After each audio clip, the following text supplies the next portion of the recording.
राधे राधे, नमस्ते, सत श्री अकाल। आदाब, कैसे हैं आप सभी लोग? मैं उम्मीद करती हूँ आप सभी लोग बहुत अच्छे होंगे, बहुत अच्छे से अपनी स्टडीज पर फोकस कर रहे होंगे। चलिए let's start the chapter 49 chapter Indian polity का। आई थिंक आज 50 चैप्टर पढ़ने वाले हैं, है ना। भाषाई अल्पसंख्यक वर्गों के लिए एक विशेष अधिकारी, चैप्टर का नाम यही है और भाषा नाम है। इससे आपको चैप्टर के बारे में समझ आ गया होगा टोटल कि क्या मतलब है। भाषाई अल्पसंख्यक वर्ग के लिए विशेष अधिकारी, यानी कि जो भाषा में अल्पसंख्यक पाए जाते हैं, यानी कि बोली भाषा जो जिस जुबान का प्रयोग कर रहे हैं वो वहाँ पे कम है। उस क्षेत्र में जिस भी एरिया की बात करें वहाँ पे अगर कोई भाषा बोलने वाले कुछ बहुत कम लोग हैं, मान लीजिए कई सारी भाषाएं बोली जा रही है और बहुत वहाँ पे कई भाषा बोलने वाले ज्यादा लोग भी हैं, पर जो सबसे कम भाषा बोली जाती है, बहुत कम भाषा बोली जाती है, उन्हें वहाँ का अल्पसंख्यक मान लिया जाएगा। ठीक है, अल्पसंख्यक वही होते हैं जो जिस भी क्षेत्र की बात हो रही है, जाति के नाम पे बात हो रही हो, धर्म के नाम पे बात कर रहे हो, आप लैंग्वेज के नाम पे बात कर रहे हो, या फिर आर्थिक तो मेरे हिसाब से कोई देखता नहीं है, आर्थिक भी देख सकते हैं उसे देखना चाहें तो, है अल्पसंख्यक जो उस क्षेत्र में कम पाया जाए, है ना। उस जाति के लोग अगर वहाँ पे कम पाए जाते हैं तो उसे अल्पसंख्यक जाति बोल दी जाएगी। तो अल्पसंख्यक भाषा के लिए चलिए चैप्टर स्टार्ट करने से पहले आपको एक मोटिवेशनल कोट से आपके लिए शुरुआत करते हैं। मोटिवेशनल कोट क्या है? The future belongs to those who believe in the beauty of their dreams, यानी कि फ्यूचर उन्हीं का है, भविष्य उन्हीं का है जो कि अपने सपनों की खूबसूरती में विश्वास करते हैं। So the quote is here कि future belongs to those who believe in the beauty of their dreams, right? Future उन्हीं का है, भविष्य उन्हीं का है जो अपने सपने की खूबसूरती में बिलीव करते हैं, विश्वास करते हैं, हाँ? जिनको पता है कि ये सपना बहुत अच्छा है, बहुत खूबसूरत है और जो खुद विश्वास भी करते हैं उस चीज में। अगर उनको इसकी पॉजिटिविटी पता है, इसकी अच्छाइयाँ पता है, इसमें वो फेथ रखते हैं, तभी तो उसको पूरा करने के लिए काम ज्यादा अच्छे से करेंगे, हाँ या ना? मेरे हिसाब से तो हाँ, है ना। जब उनको लगेगा कि भाई ये चीज अच्छी है, ये बहुत प्यारी है, बहुत खूबसूरत है, तभी इंसान उसको पाने के लिए, उसको पूरा करने के लिए ज्यादा हार्ड वर्किंग होता है, ज्यादा काम करना चाहता है। मेरे हिसाब से ये बात है, ठीक है। चलिए लेट्स स्टार्ट द चैप्टर भाषाई अल्पसंख्यक वर्गों के लिए क्या विशेष अधिकारी, ठीक है। भाषाई अल्पसंख्यक वर्गों के लिए विशेष अधिकारी, ठीक है। सो भाषाई अल्पसंख्यक वर्गों के लिए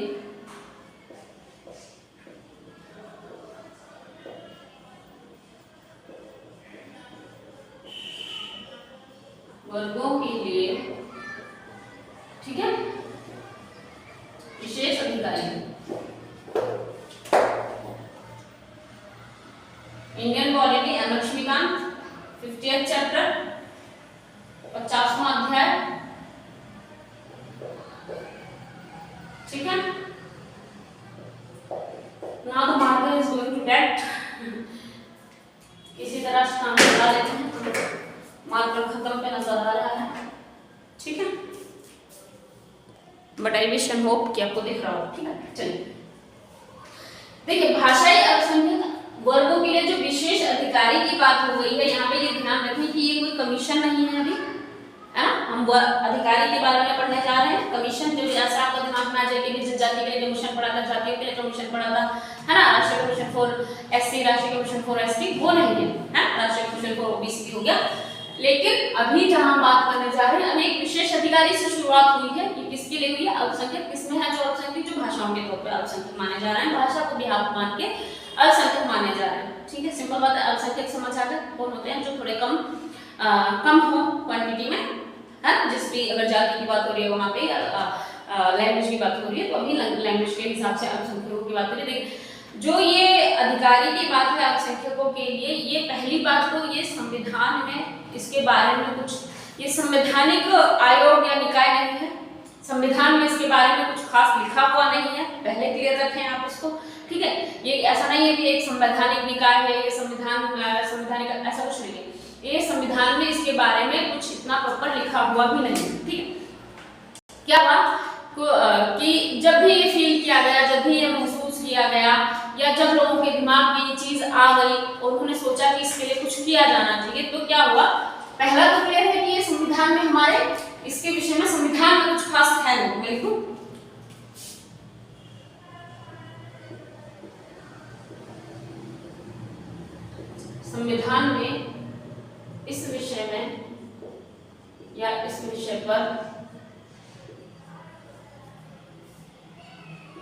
कुछ खास लिखा नहीं है ना, यानी कि ये आप मान सकते हो कि इसे अगर ऑप्शन में आ जाए संवैधानिक निकाय, 3-4 ऑप्शन दे दिए जाए, उसमें से ये अगर होगा तो ये संवैधानिक निकाय नहीं होगा। ठीक है, विशेष अधिकारी के संबंध में कोई प्रावधान, यानी कि ये कोई भी प्रावधान जो है ये संविधान में आपको नहीं मिलेगा, है ना, कोई प्रावधान नहीं है।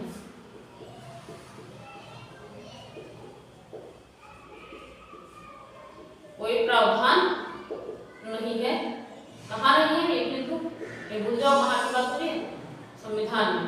ठीक है, यानी कि भाषाई अल्पसंख्यक वर्ग के लिए, विशेष अधिकारी के लिए संविधान में किसी भी तरह का कोई स्पेशल या किसी भी तरह का कोई भी प्रावधान नहीं है। इस बात को दिमाग में बिठा लेना। ठीक है, क्लियर है? मेरे हिसाब से दोबारा बताऊं, नहीं बताने की जरूरत है कि अल्पसंख्यक वर्ग के लिए जो एक विशेष अधिकारी की नियुक्ति करी जाएगी, या जो विशेष अधिकारी की अभी बात करी जाएगी, जिसके बारे में हम पढ़ने जा रहे हैं, इस विषय के बारे में कोई भी प्रावधान हमारे संविधान में उपलब्ध नहीं है। क्लियर है? इतनी सी बात या नहीं है? क्लियर है? ठीक है। अच्छा, फिर क्या हुआ कि बाद में राज्य पुनर्गठन आयोग आया, इसे जो 1953 से लेकर 1955 तक की बात है ना, राज्य पुनर्गठन आयोग, राज्य पुनर्गठन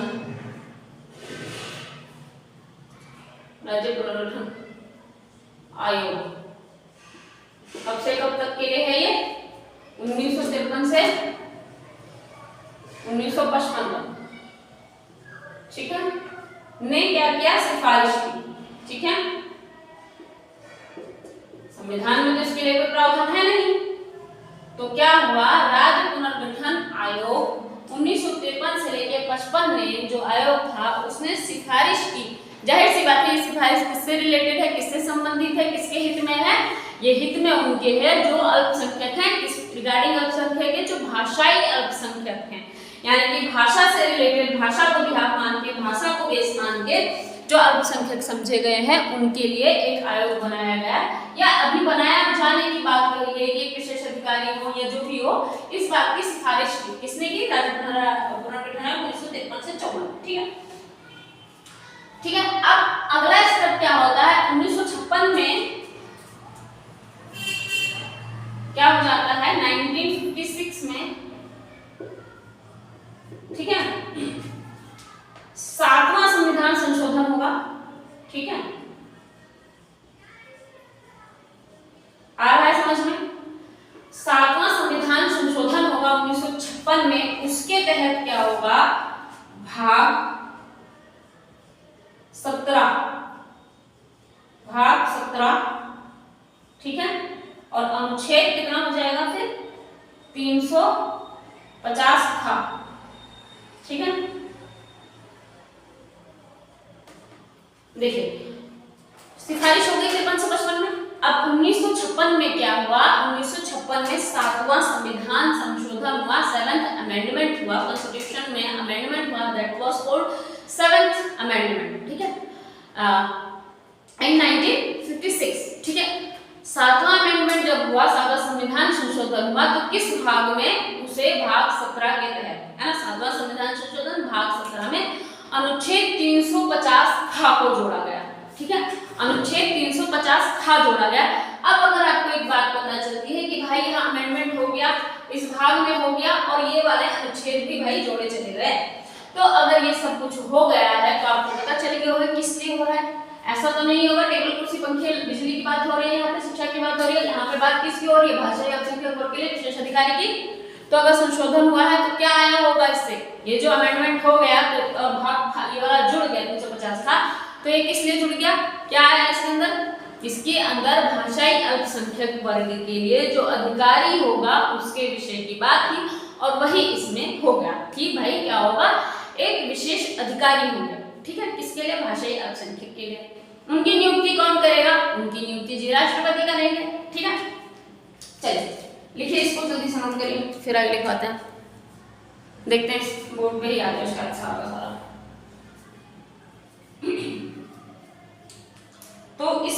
क्या निकल के आया कि भाषाई अल्पसंख्यक वर्ग के लिए क्या होगा, एक विशेष अधिकारी होंगे, राइट। निष्कर्ष क्या निकला, भाषाई अल्पसंख्यक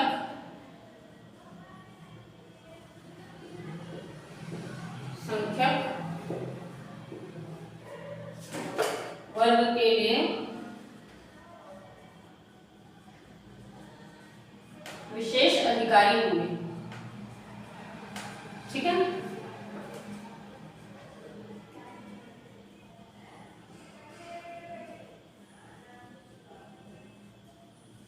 जिनकी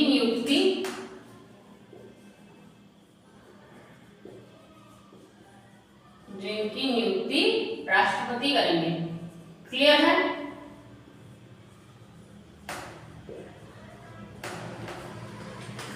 भाषाई अल्पसंख्यक वर्ग के लिए विशेष अधिकारी होंगे और उनकी नियुक्ति कौन करेगा, राष्ट्रपति जी करेंगे। सिंपल हो गई बात।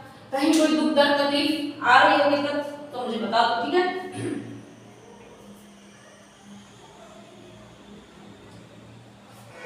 ठीक है। और जो ये अधिकारी होंगे इनके कुछ कर्तव्य और फर्ज होंगे, है ना। जो ये जोड़ा गया है संविधान, ये अनुच्छेद ये जो जोड़ा गया है, ये क्या कहना चाह रहा है उसके बारे में बात कर रहे हैं, उसी को डिस्क्राइब करने की कोशिश कर रहे हैं। जो अधिकारी होंगे, अब बार बार लिखने की जरूरत तो नहीं है ना, अल्पसंख्यक वर्ग के विशेष अधिकारी, अधिकारी से आप समझ जाना किस अधिकारी की बात हो रही है। अधिकारी अल्पसंख्यक वर्ग के जितनी भी तकलीफें परेशानियां या उनके अधिकार हैं, अगर वो उनसे वंचित होते हैं तो उन्हें उनके अधिकारों से अवेयर कराना और उनको अधिकारों से वंचित ना होने देना किसका कर्तव्य है, जो ये विशेष अधिकारी जी बने हैं इनका कर्तव्य है। आगे बात समझ में नहीं आ गई तो फिर से बताओ। जितने भी अधिकारी जो अधिकारी बने हैं ये क्या करेंगे, अल्पसंख्यक वर्ग के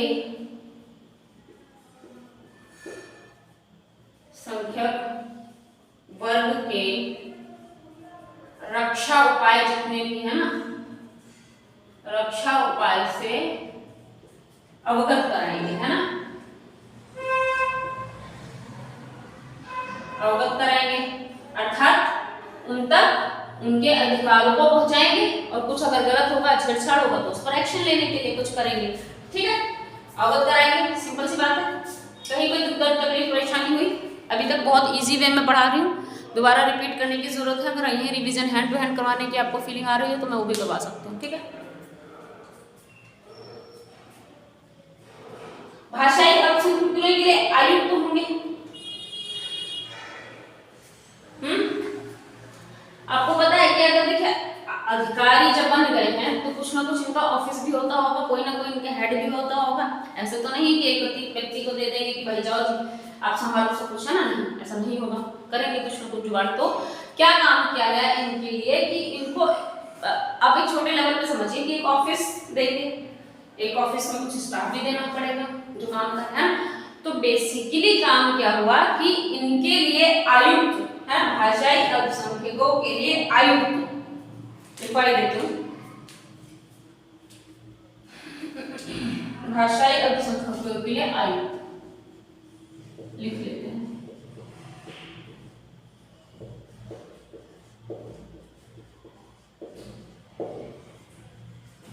के लिए आयुक्त, आयुक्त मतलब होते हैं कमिश्नर, है ना। आयुक्त से मतलब है कमिश्नर, ठीक है। ज्यादा हंसी आ रही है,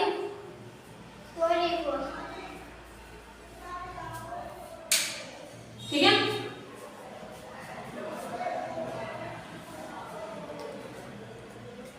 भाषाई अल्पसंख्यक के लिए आयुक्त, जो अनुच्छेद 350 था कुछ बना रही है क्या नीचे,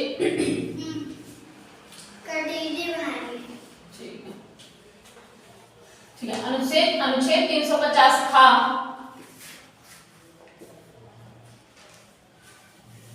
के तहत 1957 में एक विशेष अधिकारी जो विशेष अधिकारी बने थे, जो विशेष अधिकारी क्या कर रहे हो, क्या कर रहे हो, क्यों कर रहे हो? सॉरी।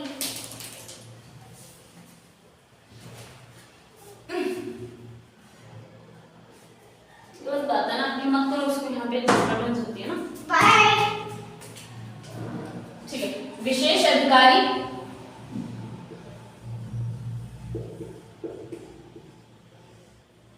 विशेष जो अधिकारी है इन्हीं को कमिश्नर नाम दिया जाएगा, इन्हीं को जो पद नाम दिया जाएगा वो नाम क्या दिया जाएगा, कमिश्नर का या फिर आयुक्त का।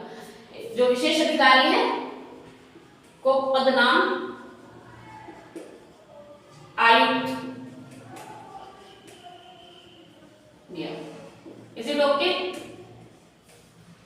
This mark is also going to be that now। ठीक है, तो अनुच्छेद 350 के तहत 1957 में एक विशेष अधिकारी के लिए ऑफिस बना। ऑफिस में लिखा हमने विशेष अधिकारी के लिए कार्यालय, के लिए कार्यालय। ठीक है, कार्यालय की स्थापना हो गई और विशेष अधिकारी को पदनाम क्या दिया गया, विशेष अधिकारी को पदनाम दिया गया आयुक्त का। ठीक है, अब जो ये कार्यालय है, जो विशेष अधिकारी कार्यालय है, इसका जो मुख्यालय है, इसका मुख्यालय कहाँ पे है, इसका मुख्यालय है आपका Allahabad, Allahabad, that is called Prayagraj, right, Uttar Pradesh में। ठीक है, Uttar Pradesh is state and Allahabad और राज्य है वहां पे, तो उत्तर प्रदेश में स्थित है ना। राज्य अगर पूछा जाएगा तो उत्तर प्रदेश है, वरना इलाहाबाद में है, जिसे हम प्रयागराज भी बोलते हैं। तो ये किसका है, ये जो विशेष अधिकारी कार्यालय है, इसका जो मुख्यालय है ये इलाहाबाद उत्तर प्रदेश में है, और बाकी इसके ना 3 और क्षेत्रीय कार्यालय हैं जो उसके बारे में भी लिखाई गई है। तो इसमें 3 क्षेत्रीय कार्यालय भी पाए जाएंगे, ऐसा नहीं सिर्फ एक मुख्यालय है, 3 क्षेत्रीय कार्यालय भी लिख ही लेते हैं। मैं सोची थी इस डिस्प्ले पे सारा काम करवा दूं पर शायद हटाना पड़ेगा। 3 क्षेत्रीय कार्यालय, ठीक है, एक मुख्यालय आपका, 3 क्षेत्रीय कार्यालय, एक बेलगाम में है, एक चेन्नई तमिलनाडु में है, ठीक है, एक पश्चिम बंगाल में है। ठीक है, एक आपका बेलगाम में है, एक आपका चेन्नई यानी कि तमिलनाडु में है, और एक आपका कोलकाता पश्चिम बंगाल में है। ठीक है, ये भी लिख लें। मुझे लगता है कि आप ये बोलोगे कि लिखवाएगा मैडम, है तो हम लिख लेते हैं। बेलगाम कर्नाटक में है कि कहीं और है? ठीक है, और चेन्नई में भी है एक आपका, ये कहाँ है, क्या हो रहा है, भूकंप आ गया क्या? और कोलकाता है ना, पश्चिम बंगाल, राइट। देखिए, जो ये आपका विशेष अधिकारी कार्यालय बना, अल्पसंख्यक वर्ग के लिए बना, विशेष अधिकारी कार्यालय की स्थापना हो गई। अब इस कार्यालय का मुख्यालय उत्तर प्रदेश में कर दिया गया, इलाहाबाद में कर दिया गया। इसके अलावा 3 क्षेत्रीय कार्यालय भी हैं, वो कहाँ है, बेलगाम कर्नाटक, चेन्नई तमिलनाडु और कोलकाता पश्चिम बंगाल में। सिंपल सी बात है, अभी तक कोई दिक्कत कोई परेशानी आई? नियुक्ति कौन कर रहा है? आयुक्त ही आपके कमिश्नर है, कमिश्नर ही आपके जो विशेष अधिकारी हैं वो हैं। ठीक है, और इनकी नियुक्ति कौन कर रहा है? आपके राष्ट्रपति जी कर रहे हैं। इस सबके जो भी प्रावधान है, इसकी बात कहीं से कहीं संविधान में लिखी हुई नहीं। ठीक है, तो let me change the display। इतना हो गया आप लोगों का? ठीक है, अच्छा, अब अगर 3 क्षेत्रीय कार्यालय बने हैं तो उनके लिए भी कोई अधिकारी है। जो 3 क्षेत्रीय कार्यालय हैं उनके जो अधिकारी हैं उन्हें उप आयुक्त के नाम से जाना जाएगा। ठीक है, क्षेत्रीय कार्यालय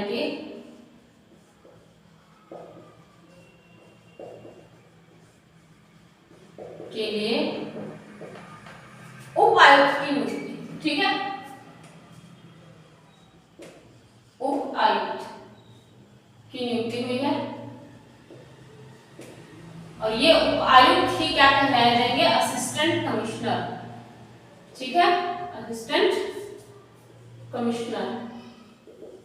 बहुत ज्यादा गर्मी है, दिमाग खराब है बहुत सारा, ठीक है, असिस्टेंट कमिश्नर, राइट, उपायुक्त है ना। ये किसके लिए है, जो बाकी 3 कार्यालय हैं, क्षेत्रीय कार्यालय जो है ना, 3 क्षेत्रीय कार्यालय है ना,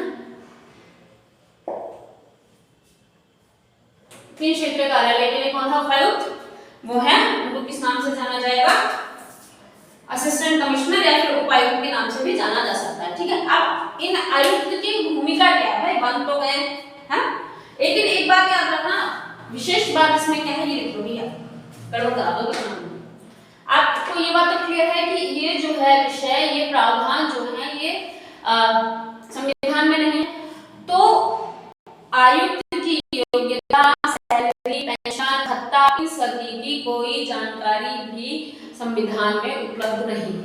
let me right it here, है ना, क्या है, आयुक्त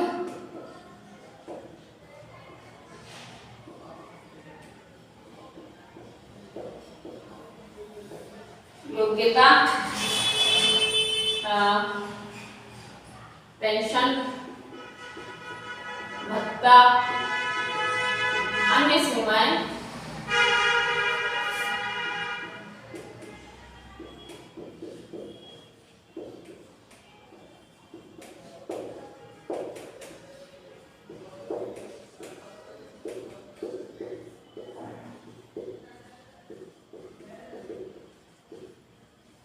ठीक है, संविधान में नहीं है। चलिए अब हम लिख लेते हैं आयुक्त की भूमिका।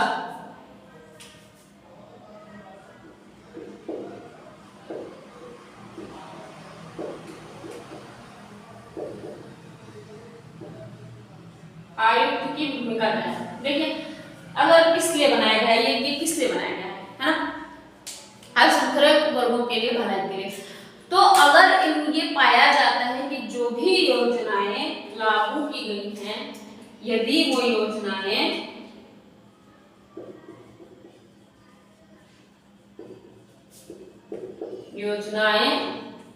सरकार द्वारा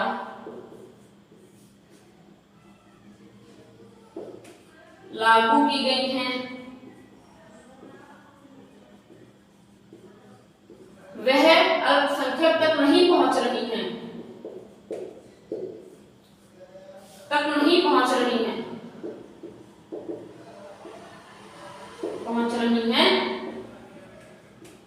तो उनका निपटारा करना या उनको उन तक पहुंचाना, है ना। ऐसा हो गया ना, अल्पसंख्यक का कुछ तो शोषण हो रहा होगा, है ना। हो सकता है जो स्कीम सरकारी बना रहे हैं, जो सरकार ने स्कीम्स बनाई, जो योजनाएं बनाई हैं, वो उन तक पहुंच ही नहीं रही हो, अल्पसंख्यक लोग जानते हो उनका शोषण कुछ हो रहा होगा भाई। तो ये योजनाएं लागू करवाना ये किसका काम है, उनको सुरक्षा पहुंचाना, उनकी योजनाएं बनाना, ये सब जो भी काम है आयुक्त करेगा, है ना, सुरक्षा पहुंचाना। और इन्होंने किया है, इन्होंने 10 सूत्री कार्यक्रम चलाया, ये याद रखना, 10 सूत्री कार्यक्रम भी चलाया है इसी के चलते, है ना। और क्या क्या इन्होंने राज्यों से निवेदन भी किया कि सभी अधिकार और योजनाएं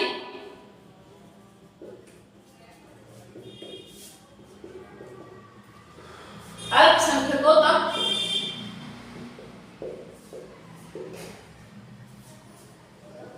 सही तरीके से पहुंचे।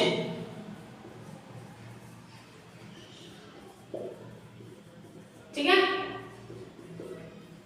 10 सूत्री कार्यक्रम भी चला गया, उनको सुरक्षा भी मुहैया कराने की बात हो गई, जो उनके अधिकारों से अगर वंचित रह रहे हैं, उनके अधिकार वहां तक नहीं पहुंच रहे उसको भी पहुंचाए जाने की बात हो गई। ये सारा काम कौन करेगा? ये सारे काम करेंगे आयुक्त, जिन्हें कमिश्नर भी बोला जाएगा। ठीक है, उनकी नियुक्ति कौन कर रहा है? उनकी नियुक्ति कर रहे हैं राष्ट्रपति जी। पर इन सभी का प्रावधान किसी भी तरह से कॉन्स्टिट्यूशन में यानी कि कहीं पे भी संविधान में ऐसा कोई भी प्रावधान नहीं है।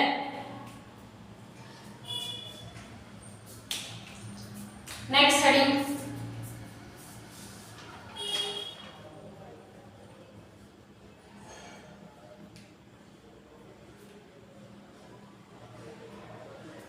दृष्टि और या फिर लक्ष्य, उद्देश्य। हेडिंग क्या होते हैं? दृष्टि,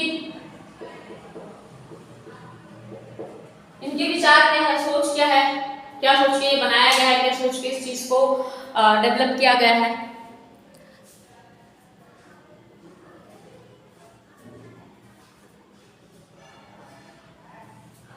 तो संवैधानिक सुरक्षा को सही तरीके से लागू करने के लिए, है ना, जो संविधान बाकी सुरक्षा प्रोवाइड कराता है, जैसे कि अनुच्छेद 21 जीवन का अधिकार दे रहा है, तो वो कुछ भी देख के नहीं दे रहा है ना, वो तो बल्कि आपके इमरजेंसी जो राष्ट्रपति शासन भी लागू हो जाता है तो भी आपका अनुच्छेद 21 नहीं हटाया जाता है, क्योंकि वो जीवन का अधिकार है। तो चाहे वो अल्पसंख्यक है, वो अल्पसंख्यक है, तो क्या वो अधिकार से वंचित हो सकता है? नहीं हो सकता है। तो उनको जो भी संवैधानिक अधिकार है वो उन तक पहुंचाना, अपने अधिकारों से वंचित रह रहे होंगे तभी तो उनको अल्पसंख्यक मान लिया गया, कमजोर मान लिया गया, पिछड़ा वर्ग मान लिया गया, या जिस चीज से भी उनको रिजर्वेशन तक बात आ गई तो कहीं ना कहीं उनको कमजोर माना गया, है ना, बहुत ज्यादा कमजोर मान लिया गया, कुछ शोषण हुआ उनका। इन्हीं सारी चीजों को देखकर उनके लिए रिजर्वेशन की स्कीम लाई गई। तो जो संविधान में अगर अधिकार दे रखे हैं, अगर वो अधिकार उन तक पहुंच जाए तो अपने आप तक पहुंचने से नहीं रहे होंगे, तभी तो ऐसा उनके साथ हो पाया। अगर पहले से पहुंच रहे होते तो ये सारी चीजें होती नहीं। इसीलिए उन्होंने क्या सोचा कि एक विशेष अधिकारी की नियुक्ति की जाएगी, जिसे आयुक्त कहा जाएगा, उसका मुख्यालय उत्तर प्रदेश इलाहाबाद में रखा जाएगा। 3 क्षेत्रीय कार्यालय और होंगे, जो बेलगाम में होंगे, चेन्नई में होंगे और कोलकाता में होंगे। क्लियर है? पूरी रिवीजन हो गई है। चलिए, तो दृष्टि क्या है? संवैधानिक या संविधान में उपलब्ध संवैधानिक अधिकारों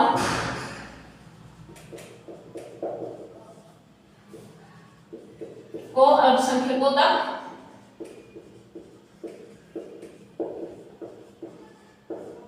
पहुंचाना, है ना,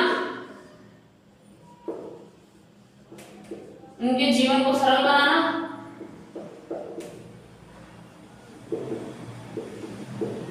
विकास करना, है ना, सामाजिकरण करना,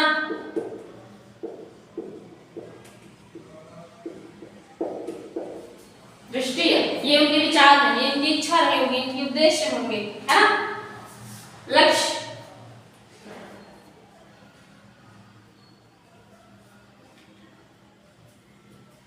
लक्ष्य लक्ष्य तो इससे अलग नहीं होगा, तो लिख लेते हैं, लक्ष्य भी हेडिंग डाल लेते हैं। लक्ष्य भी ऑलमोस्ट सारा ही सेम है।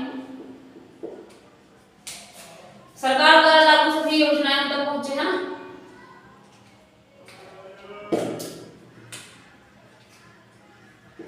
राज्य और सरकार दोनों द्वारा लागू सभी योजनाएं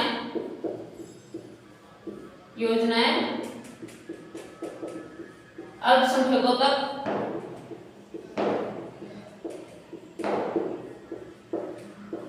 पूर्ण रूप से पहुंचाई जाए।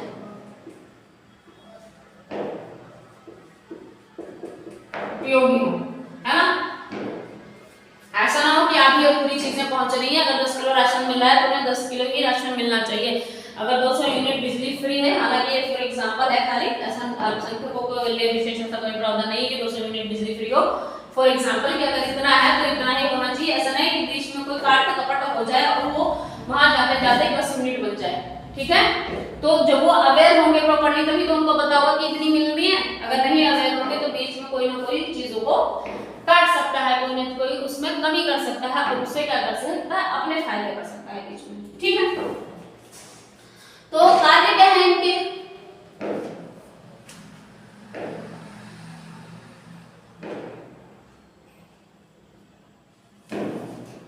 अगर मैं बात करूं कार्य क्या है तो कार्य नहीं लिख लेते हैं। बिना चले के थोड़ा बहुत ही शिट लाइट चली गई। चलिए, तो जो आयुक्त है इनके कार्य क्या है? देखिए सिंपल सी कार्य है कि समावेशी विकास होना चाहिए इनका, है ना? समावेशी विकास होना चाहिए या नहीं होना चाहिए? अवसर की समानता मिलनी चाहिए या नहीं मिलनी चाहिए? कुछ स्पेसिफिक लोगों को ही अगर हम अवसर देंगे या फिर उनका विकास चाहेंगे तो ये तो पॉसिबल ही नहीं है ना। कैसे फिर हम उद्देश्यों को पूर्ण कर पाएंगे? कैसे हम देश का डेवलपमेंट कर जाएंगे? अमीर और अमीर होता है, गरीब और गरीब होता है, ये लाइन हम क्यों बोलते हैं? क्योंकि सभी लोग अमीर नहीं होते हैं, हाँ? सभी लोग नहीं अमीर होते। तो समावेशी विकास का मतलब है कि सबका साथ सबका विकास। I am not promoting Modi ji, निकल गया, बट एक्चुअली बनता तो यही है, सबका साथ सबका विकास, यही है समावेशी विकास। अवसर की समानता सभी को होना चाहिए ताकि सभी लक्ष्यों को अपनी पूर्ति कर सके और देश की विकास में भागीदारी दे सकते हैं, है ना? और क्या होना चाहिए? जो भी इनको सुरक्षा के मामले दिए गए हैं उन पर ध्यान रखें, नजर बना रखें, है ना? सभी सुरक्षा मामलों पर, सभी सुरक्षा मामलों को ध्यान रखें। और राष्ट्रपति को प्रतिवेदन दें, है ना? राष्ट्रपति को प्रतिवेदन दें, जहां इनको दिक्कत परेशानी लग रही हो सलाह मशवरा करें, उनसे बातचीत करें, उनसे डिस्कशन करें, उनको बताएं, अपनी परेशानियां बताएं और उनसे क्या करें? उनसे इनका निवारण करने की कोशिश करें, सलाह। अच्छा, एक बात इसमें मैं आपको बताना शायद भूल गई हूं, आपने जो पढ़ा commission, national commission for SC, national commission for ST, both में क्या था? दोनों ही चीजों में था कि जो प्रतिवेदन था वो राष्ट्रपति को जा रहा था, उसमें, है ना? जो आयोग था वो राष्ट्रपति को प्रतिवेदन मिल सका। इसमें क्या है? जो प्रतिवेदन यानी कि जो रिपोर्ट जाएगी वो जो राज्य के होंगे, राज्य के जो अधिकारी हैं, है ना, उनसे होते हुए फिर राष्ट्रपति जी आ जाएगी। इस बात को याद रखना, ठीक है? कि डायरेक्ट इस पे राष्ट्रपति जी को प्रतिवेदन आपका नहीं जाएगा। आई बात समझ में? बाकी कुछ और समझ नहीं आ रहा होगा तो 1 मिनट का ब्रेक लीजिए और फटाफट से ये सारी चीजें पूछ लीजिए। कहीं कोई दिक्कत आ रही है तो जल्दी जल्दी से पूछ लेते हैं, कोई दिक्कत कोई परेशानी का सामना हमें नहीं करना पड़ेगा।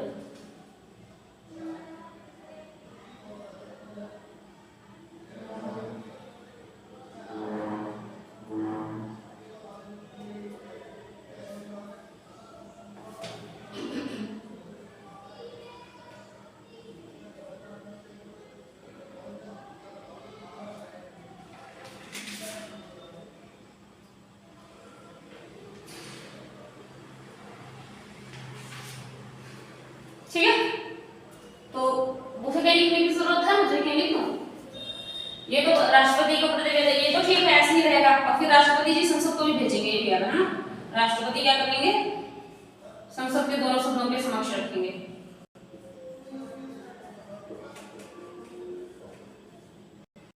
संसद के दोनों सदनों के समक्ष प्रस्तुत करेंगे, है ना? पर क्या है कि जो उसमें क्या है कि राष्ट्रपति के पास वो पहले अल्पसंख्यक के जो भी मंत्रालय हैं, अल्पसंख्यक मंत्रालय से होते हुए वो रिपोर्ट राष्ट्रपति जी के पास जाएगी, ना कि राष्ट्रपति के पास डायरेक्ट जाएगी। आई थिंक ये चैप्टर कंप्लीट हो गया। फिर बहुत छोटा सा चैप्टर था और बहुत आई थिंक प्यारा सा चैप्टर था। फिर भी कहीं अगर कोई दिक्कत परेशानी आ रही होगी तो प्लीज कमेंट करिएगा, आपकी वो परेशानी दर्द का पेन किलर दिया जाएगा आपको, है ना, आंसर में।